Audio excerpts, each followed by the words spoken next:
안식일을 맞이하여 예배하러 성전에 모이신 성도인 여러분들과 온라인으로 참여하고 계신 모두를 환영합니다. 한 주간 평안하셨습니까? 네. 장막 부흥회 다녀오신 성도님들께서는 오랜만에 저처럼 교회에 나와서 예배를 드리시는 게 좋을 것 같고, 다녀오지 않으셨던 분들은 다녀오셨던 성도님들을 오랜만에 뵈서 좋으실 것 같습니다. 맞나요? 네. 오늘의 성경 통독 범위는 이사야 56장에서 58장이었습니다. 그래서 저는 오늘 이사야 58장을 본문으로 말씀을 준비하였습니다. 본문 전체를 다 읽을 수 없기 때문에 이사야 58장 12절에서 14절을 함께 읽으시겠습니다. 이사야 58장 12절에서 14절을 함께 읽겠습니다. 함께 읽겠습니다. 시작. 내게서 날 자들이 오래 황폐된 곳들을 다시 세울 것이며 너는 역대 파괴된 기초를 쌓으리니 너를 일컬어 무너진 데를 보수하는 자라 할 것이며 길을 수축하여 거할 곳이 되게 하는 자라 하리라. 만일 안식일에 내 발을 금하여 내 성일에 오락을 행하지 아니하고 안식일을 일컬어 즐거운 날이라 여호와의 성일을 존귀한 날이라 하여 이를 존귀하게 여기고 내 길로 행하지 아니하며 내 오락을 구하지 아니하며 사사로운 말을 하지 아니하면 내가 여호와 안에서 즐거움을 얻을 것이라. 내가 너를 땅의 높은 곳에 올리고 내 조상 야곱의 기업으로 기르리라. 여호와의 입의 말씀이니라. 아멘. 이 이사야 58장은 하나님께서 이사야에게 아주 강력한 명령을 내리시며 시작합니다.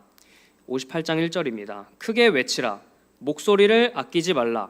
내 목소리를 나팔같이 높여 내 백성에게 그들의 허물을 야곱의 집에 그들의 죄를 알리라. 목소리를 아끼지 말고 나팔같이 소리를 높여서 야곱의 집, 여기서 말하는 야곱의 집이 누군지 다들 아시겠죠? 하나님의 백성들에게 그들의 죄를 고하라고 하나님께서 이사야에게 말씀하십니다. 하나님께서 허물과 죄가 가득하다고 하시는 이 백성들, 야곱의 집, 하나님의 백성들이 평상시에 그들의 모습이 어떠했길래 하나님께서 이렇게 말씀을 하시는 걸까요? 그들의 평소의 신앙의 모습이 어떠했을까요? 하나님을 멀리하고 안식일을 지키지 않고 우상을 숭배하는 그런 영적 침체에 빠져 있었기 때문에 하나님께서 이렇게 말씀하셨을까요? 다음 2절을 보면 알 수 있는데요. 그들이 날마다 나를 찾아 나의 길 알기를 즐거워함이 마치 공의를 행하여 그의 하나님의 규례를 저버리지 아니하는 나라 같아서 의로운 판단을 내게 구하며 하나님과 가까이 하기를 즐거워하는도다. 저희의 기대와 반대로, 저희의 예상과는 반대로 그들은 날마다 주님을 찾았다고 나와 있습니다. 하나님의 길을 알기를 정말 즐거워했다고 나와 있습니다. 하나님과 가까이 하는 것을 즐거워하는 것처럼 여기에 표현이 되어 있습니다. 그러니까 겉으로 볼 때, 외적으로 볼 때 이들은 그 누구보다 신실한 신앙인들이었던 것입니다. 매일 아침에 성전에 나가고 부지런히 말씀을 연구하고 묵상하고 하나님과 친밀한 교통을 나누고 있었던 것입니다. 마치 오늘날로 치면 저희 성도님들처럼 매 안식일 정시에 교회에 나와서 함께 예배를 드리고 성경 공부에 빠짐없이 참여하고 정기적으로 11조와 헌금을 내고 교회의 모든 활동에 열정적으로 참여하는 백성들이었다는 것입니다. 하지만 이러한 그들의 행동 뒤에는 큰 균열이 있었습니다. 그들은 하나님께 나아와 이렇게 부르짖곤 했습니다. 우리가 금식하며 이토록 내 영혼을 괴롭게 하고 있는데 왜 주님께서는 나를 보지 않으시고 내 마음을 알아주지 않으십니까? 그들은 마치 금식이 그들의 죄악을 자동으로 용서해주고 하나님의 인정을 받아내는 일종의 공로이자 보험이라고 굳게 믿었습니다. 그들은 하나님과의 인격적인 교제가 아니라 자아중심적이고 마치 하나님과 거래하는 듯한 신앙을 하고 있었습니다.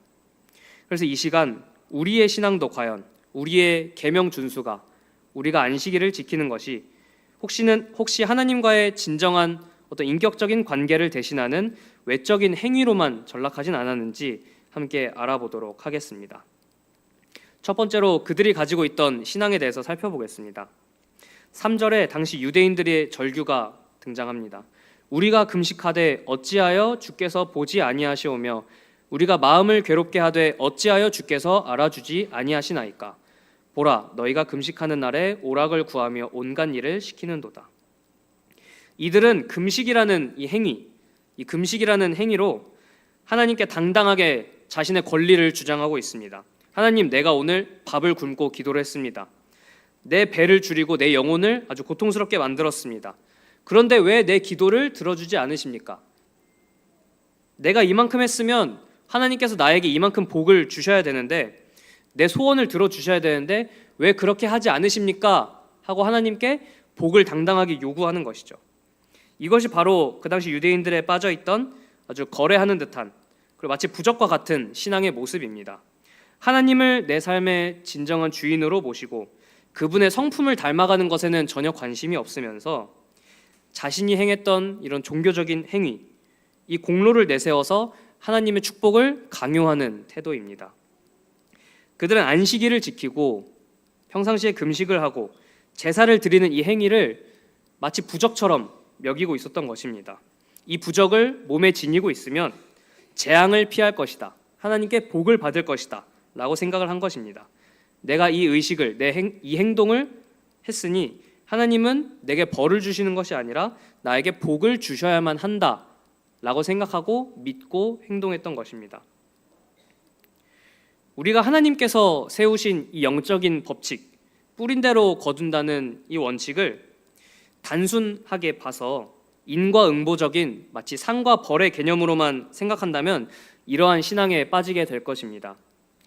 율법의 순종을 그냥 상과 벌이라는 틀로만 해석을 하게 된다면 신앙은 하나님과의 개인적인 친밀한 인격적인 관계가 아니라 마치 차가운 비즈니스적인 계약에 불과할 뿐입니다.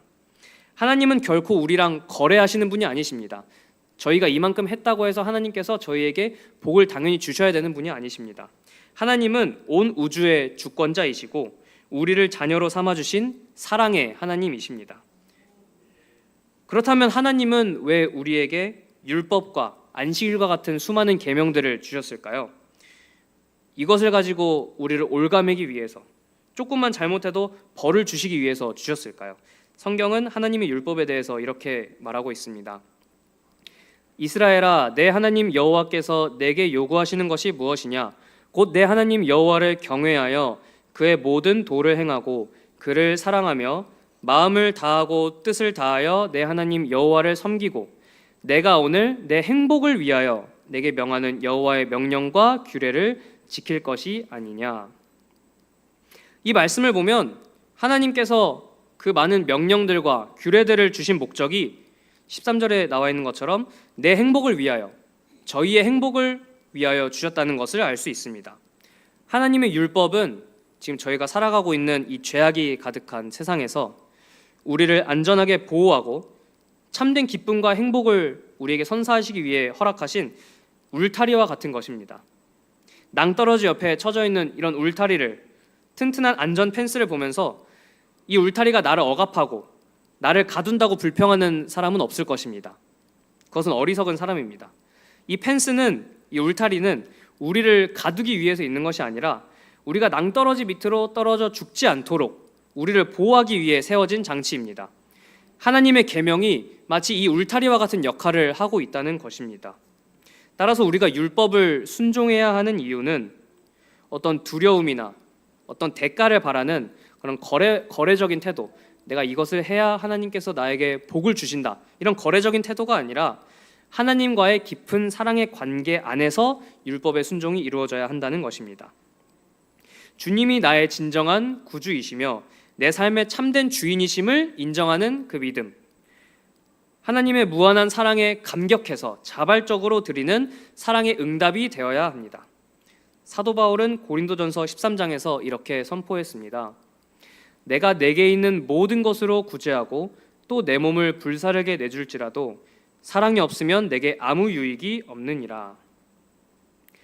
아무리 내 몸을 불사르게 내주고 자선과 헌신을 행한다 할지라도 그 중심에 하나님을 향한 사랑과 이웃을 향한 긍휼한 마음이 없다면, 그것이 빠져 있다면 아무 유익이 없는 것입니다. 하나님과의 사랑의 관계가 빠져 있는, 그저 나의 의를 드러내고 내 만족을 위해 행하는 그런 경건은 허상에 지나지 않다는 것입니다. 시대 소망에는 이러한 형식주의적인 신앙의 위험성에 대해서 이렇게 경고하고 있습니다. 율법주의적인 종교는 사랑도 그리스도도 없는 종교이므로 사람을 결코 그리스도께 인도할 수 없다. 스스로 의롭게 여기는 정신에 의해 행해지는 금식이나 기도는 하나님 보시기에 가증한 것이다. 엄숙한 예배, 집회, 종교적 의식의 반복, 외형적인 겸손, 남의 이목을 끄는 희생제사 등은 이런 일들을 행하는 자들은 자신을 의롭고 하늘에 들어갈 자격이 있는 것으로 간주한다고 선언하고 있는 것이다. 그러나 그것은 완전한 기만이다. 우리 자신의 행위로는 결코 구원을 살 수 없다. 우리의 행위가 아무리 고상해 보이고 외형적으로는 아무리 완벽한 그런 경건의 모양을 갖추었다 할지라도 그 배후에, 그 내면에 사랑이 결핍되어 있고 내 자아를 드러내고자 하는 그 마음만 있다면 그것은 가증한 것이고 기만이라는 것입니다. 예수님께서도 마태복음 15장에 당시 바리새인들의 껍데기뿐인 신앙을 이렇게 경고하셨습니다. 이 백성이 입술로는 나를 존경하되 마음은 내게서 멀도다. 사람의 계명으로 교훈을 삼아 가르치니 나를 헛되이 경배하는도다 하였느니라 하시고, 입술의 고백은 화려하지만, 그러니까 말은 잘하지만 마음은 하나님으로부터 멀리 떨어져 있는 상태라는 것입니다. 그러니 성도님 여러분, 우리의 예배가 단순히 교회에 와서, 성전에 와서 앉아 있다가만 가는 그런 행위가 되지 않기를 간절히 바랍니다. 주님과의 뜨거운 사랑이 먼저 회복이 되고 마치 거래하는 듯한 부적과 같은 신앙을 버리고 나를 지극히 사랑하시는 그 하나님의 주권을, 예수님의 주권을 온전히 받아들이고 참된 예배를 회복하시는 성도님들 되시기를 간절히 바랍니다. 그럼 우리가 어떻게 그런 열매를 자연스럽게 맺을 수 있을 것인가? 하나님께서는 이스라엘 백성들에게 참된 회개와 진정한 신앙의 열매가 무엇인지를 구체적으로 보여주셨습니다. 내가 기뻐하는 금식은 흉악의 결박을 풀어주며 멍에의 줄을 끌어주며 압제당한 자를 자유하게 하며 모든 멍에를 꺾는 것이 아니겠느냐. 또 줄인 자에게 내 양식을 나누어 주며 유리하는 빈민을 집에 들이며 헐벗은 자를 보면 입히며 또 내 골육을 피하여 스스로 숨지 아니하는 것이 아니겠느냐.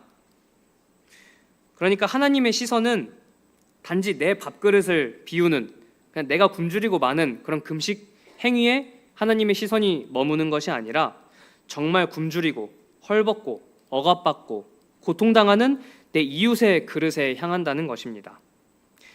하나님을 참으로 믿고 하나님을 참으로 사랑하는 사람이라면 그냥 나 혼자 은혜 받고 나 혼자 구원받고 편안하게 잘 사는 것에 절대 만족할 수 없을 것입니다. 왜냐하면 우리가 믿는 그 하나님의 본질과 속성이 곧 사랑이기 때문입니다. 그래서 예언의 시는 이 참된 금식의 의미를 다음과 같이 증언하고 있습니다. 참된 금식은 단순한 형식적인 의식이 아니다. 성경은 하나님께서 선택하신 금식은 흉악의 결박을 풀어주며 멍에의 줄을 끌어주며 압제당하는 자를 자유케 하며 모든 멍에를 꺾으며 줄인 자에게 내 심정을 동하며 괴로워하는 자의 마음을 만족케 하는 것이라고 묘사한다. 여기에 그리스도께서 하신 사업의 정신과 성격이 설명되어 있다. 예수의 전 생애는 세상을 구원하기 위하여 자신을 희생하신 생애였다.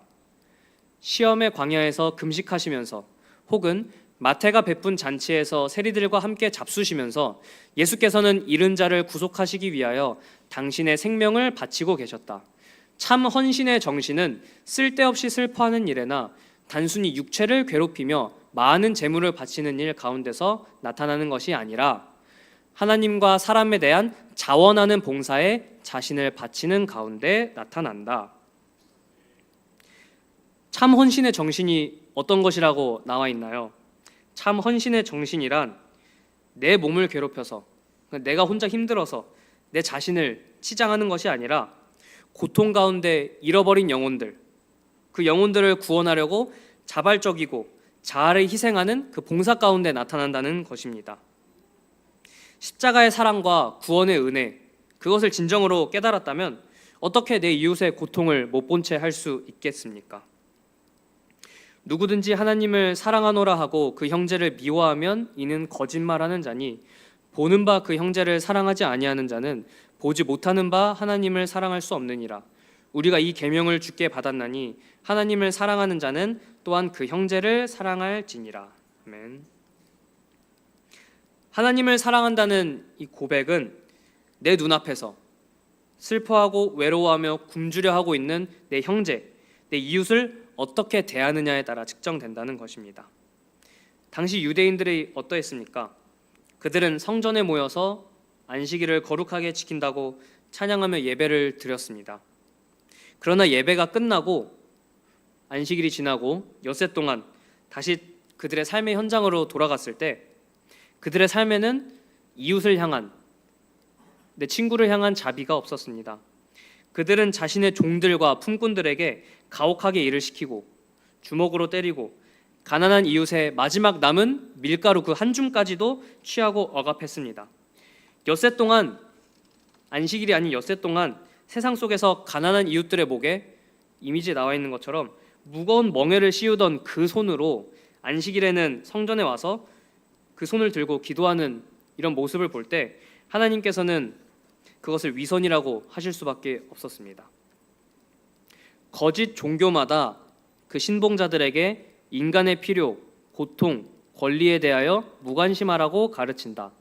복음은 인류를 그리스도의 피값으로 산바된 존재로 높이 평가하며 사람의 필요와 고통과 권리에 자애로운 관심을 보이라고 가르친다. 거짓 종교마다 그 신봉자들에게 인간의 필요와 고통과 권리에 대해서 무관심하라고 가르친다고 합니다. 그러나 복음은, 하나님의 복음은, 이 기쁜 소식은 인류를, 내 주변에 있는 이웃들을 그리스도의 피값으로 산받은 존재로 높이 평가하고 그들의 필요와 고통과 권리에 관심을 보이라고 분명히 가르친다고 나와 있습니다. 만약 이웃의 억울함과 슬픔에 무관심하고 있다면 그것은 거짓 종교라는 뚜렷한 증거인 것입니다. 그러니 성도님 여러분, 안식일은 엿새 동안 내 이기심과 탐욕을 마음껏 채우다가 내 마음대로 6일 동안 살다가 와서 거룩한 척 세탁하는 날이 절대 아닙니다. 안식일 준수의 참된 가치는 내 삶의 일터와 가정 속에서 내 주변인들에게, 이웃들에게 무거운 멍에를 꺾어주고 손가락질과 비난을 하지 않고 궁핍한 자들에게 봉사를 베풀 때 비로소 완성되는 것입니다. 그러므로 이웃 사랑과 선한 행실은 구원받기 위해 지켜야 하는, 억지로 해야 하는 의무나 무거운 짐이 절대 아닙니다. 그것은 그리스도의 십자가 은혜의 감격한 마음에서 자연스럽게 흘러나오는 기쁜 열매인 것입니다. 그러니 내 주위에 상처받은 이들을 돕고 고민하는 영혼들을 찾아가서 따뜻한 위로를 전해주시기 바랍니다. 줄인 자를 흡족하게 해주시기 바랍니다. 하나님께서는 그렇게 할 때, 그렇게 하는 우리 자신에게도 놀라운 은혜를 약속하셨습니다. 여호와가 너를 항상 인도하여 메마른 곳에서도 내 영혼을 만족하게 하며 내 뼈를 견고하게 하리니 너는 물된 동산 같겠고 물이 끊어지지 아니하는 샘 같을 것이라. 우리가 내 이웃의 영혼을 위로하고 섬기기 위해서 손을 뻗을 때 하나님께서는 메말랐던, 영적으로 기근이었던 내 마음에도 내 마음을, 우리 자신의 영혼을 먼저 만족하게 하신다는 것입니다. 이웃을 향해 손을 내밀 때 그것이 그 이웃에게만 이득이 되는 것이 아니라 손을 내미는 저희에게도 이득이 된다는 것입니다. 하나님께서 우리의 뼈를 흔들리지 않도록 견고하게 세워주시겠다고 약속하셨습니다. 저희가 흔히 내가 영적으로 먼저 채워지고 충만해야 그때야 비로소 남을 도울 수 있다고 생각합니다. 그래서 내 삶이 바쁘고 힘들 때, 내가 영적으로 부족하다고 느껴질 때 남을 돌볼 여유가 없다고 생각합니다. 그러나 하나님께서 말씀하시는 이 하늘의 법칙은 다릅니다. 슬픔에 잠겨있는 이웃을 찾아가서 따뜻한 위로의 말을 건넬 때 오히려 그 말이 부메랑처럼 내 마음으로 돌아온다는 것입니다. 그래서 내 영혼이 먼저 치유받게 된다는 것입니다. 우리가 다른 사람의 상처를 싸매줄 때 나의 영적인 메마름도 함께 사라지고 우리의 영혼이 물된 동산처럼 물이 끊어지지 않는 물된 동산처럼 시원하고 풍성하게 살아난다는 것입니다. 이 놀라운 상생과 회복의 축복을 매일의 삶 속에서 경험하시는 성도님 여러분 되시기를 간절히 바랍니다. 그렇다면 우리가 지켜야 할 진정한 안식일이란 무엇일까요?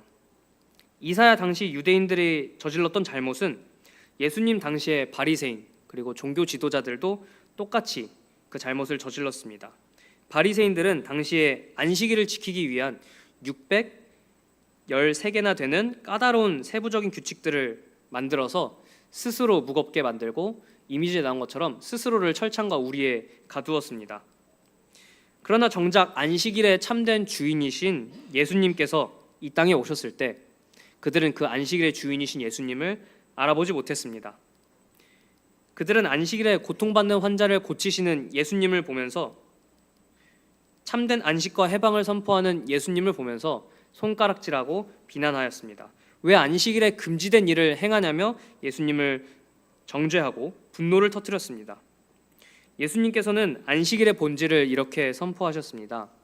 또 이르시되 안식일이 사람을 위하여 있는 것이 아니요 사람이 안식일을 위하여 있는 것이 아니니 이르시되 안식일이 사람을 위하여 있는 것이요 사람이 안식일을 위하여 있는 것이 아니니 이러므로 인자는 안식일에도 주인이니라. 안식일이 사람을 위해 있는 것이지 사람이 안식일이라는 그들이 만들어 놓은 가혹한 제도와 틀에 맞추어서 억압당하기 위해 있는 것이 절대 아닙니다. 안식일은 우리를 꼼짝 못하게 올가매고 정죄하는 족쇄가 아니라 엿새 동안 힘들었던 그 무거운 세상의 짐을 벗고 온전한 생명과 자유를 누리도록 우리에게 허락하신 자유롭게 하신 하나님이 주시는 쉼입니다. 그렇다면 오늘 우리는 어떤가요? 우리의 안식일 준수는 정말 하나님께서 의도하신 대로 하나님께서 준비하신 대로 참된 기쁨과 축제의 날이 되고 있습니까?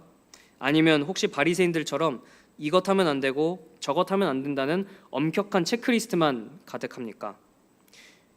때로는 이 안식일을 무거운 의무로 여기기도 하고 이것을 이웃을 판단하는 정죄의 도구로 삼고 있지는 않습니까? 제가 미국에서 공부할 때 한 교수님께서 안식일에 대해서 강의를 하시면서 이렇게 세 문장을 칠판에 먼저 적어주셨습니다. 이 세 문장이 안식일에 대한 저의 큰 깨달음을 일깨워준 문장인데요. We are good at keeping right day. We are not good at keeping right way. Make Sabbath special. 이렇게 말씀하셨습니다. 우리는 제7일 안식일 예수 재림 교인들로서 성경이 말하는 제7일 안식일, 정확한 안식일의 날짜, 이 right day를 지키는 데는 정말 최고라고 합니다. 우리만큼 안식일을 잘 지키는 사람들이 없습니다. 하지만 정작 우리는 그 안식일을 올바른 방법, right way로 지키지는 못하고 있다는 것입니다. 안식일이라는 이 날짜와 이 시간의 경계를 지키는 데만 관심이 있지 안식일이 본질적으로 어떤 날인지 그 시간에 무엇을 해야 하는지 어떻게 주님과 기뻐해야 하는 날인지를 저희가 모른다는 것입니다. 그렇게 안식일을 지키다 보니 매번 돌아오는 안식일이 늘 똑같고 지루하고 무거운 의무와 짐처럼 느껴진다는 것입니다. 그러므로 마지막 세 번째 문장처럼 안식일을 우리 삶의 가장 특별한 날, Make Sabbath Special 하라는 것입니다. 안식일을 우리 삶의 가장 특별한 날로 만들라는 것입니다. 그래서 매주 안식일이 다가오는 것이 가슴 설레고 기다려지게 만들라는 것입니다. 제가 정말 큰 깨달음을 얻었습니다. 우리가 정말 참된 날, right day를 지키는 데에는 정말 열심이지만 right way, 그 날을 어떻게 지킬 것인지에는 우리가 많이 관심을 가지지 않았던 것 같습니다. 사랑과 자비와 영혼의 쉼을 누리는 방법을 다 잊어버린 것입니다. 이사야는 안식일의 참된 개혁과 회복이 무엇인지 그리고 어떻게 안식일을 특별하고 즐겁게 만들 수 있는지를 이사야 58장 13절 14절에서 이렇게 설명하고 있습니다. 만일 안식일에 내 발을 금하여 내 성일에 오락을 행하지 아니하고 안식일을 일컬어 즐거운 날이라 여호와의 성일을 존귀한 날이라 하여 이를 존귀하게 여기고 내 길로 행하지 아니하며 내 오락을 구하지 아니하며 사사로운 말을 하지 아니하면 내가 여호와 안에서 즐거움을 얻을 것이라. 내가 너를 땅의 높은 곳에 올리고 내 조상 야곱의 기업으로 기르리라. 여호와의 입의 말씀이니라. 예언의 시는 안식일의 회복이 가져다줄 영광을 이렇게 묘사하고 있습니다. 안식일을 그리스도의 창조와 구속의 능력의 표징으로 받아들이는 모든 사람에게 그날은 즐거운 날이 될 것이다. 그들은 그 속에서 그리스도를 봄으로 그리스도 안에서 즐거워할 것이다. 안식일은 그들에게 구속하시기에 능하신 그리스도의 권세의 증거로 창조 사업을 가리킨다.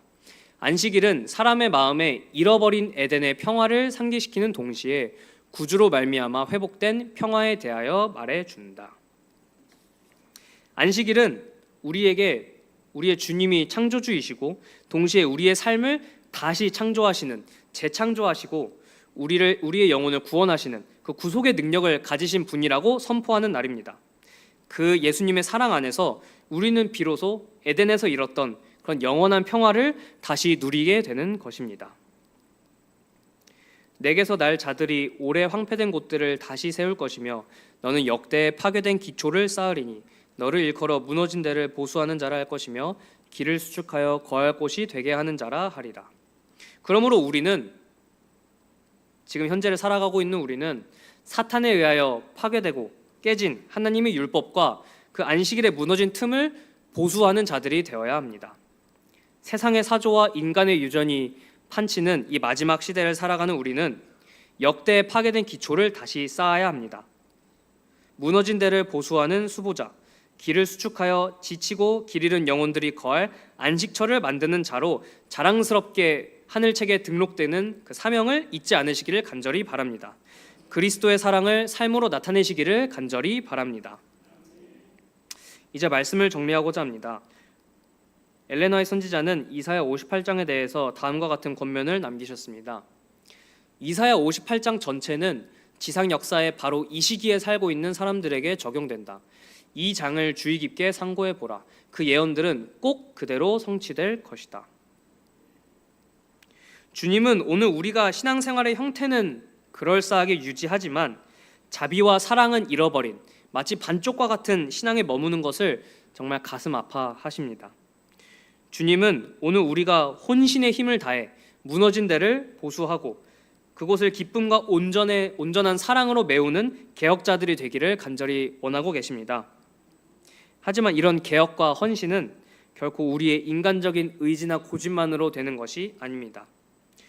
우리의 매주 돌아오는 이 안식일이 단순히 형식을 지키는 그런 종교적 짐이 아니라 창조주 하나님과의 친밀한 교제 속에서 영적으로 기쁨의 날이 되기를 간절히 바랍니다.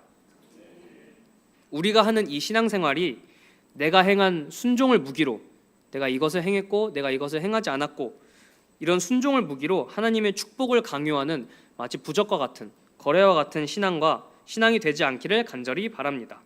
오직 주님만이 내 모든 삶의 주인 되심을 선포하시기를 간절히 바랍니다.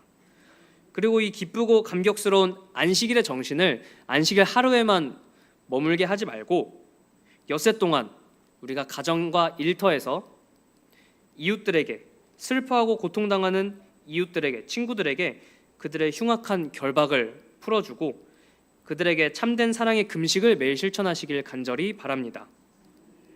우리가 이웃을 향해서 마음을 돌리고 사랑에 돕는 손길을 그들에게 뻗을 때 우리의 치유도 급속할 것이고 우리의 어둠이 대낮같이 밝아질 것이고 우리의 영혼은 물된 동산같이 될 것입니다. 그러므로 이 마지막 때에 말만 잘하는, 말만 번지르르한 그런 교인이 아니라 행동으로 보여주는, 진실로 무너진 데를 보수하는 일상교회 성도님 여러분이 되시기를 간절히 바랍니다. 하나님의 품성과 사랑을 온 천하에 보이도록 아름답게 반사하는 참된 남은 무리가 되시기를 주님의 이름으로 간절히 축원하며 말씀을 줄이겠습니다.